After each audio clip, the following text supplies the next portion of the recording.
बतियावतार। काहे रुसल बारू तू भोर से? कमर के नीचे धके दाबोए राजा, उठे दर्द बड़ी जोर से। कमर के नीचे धके दाबोए राजा, उठे दर्द बड़ी जोर से।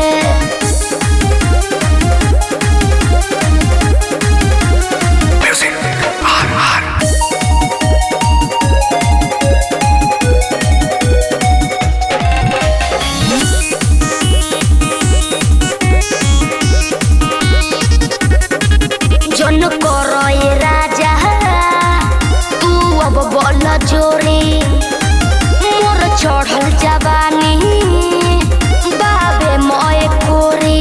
बुझला? अरे सेज वाला फीलिंग ना देले बारू, बोला कहवा से दर्द ई ले बारू। देखा कुर्ता भेजत बाटे लोर से। कमर के नीचे धके दाबोए राजा, उठे दर्द बड़ी जोर से। कमर के नीचे धके दाबोए राजा, उठे दर्द बड़ी जोर से।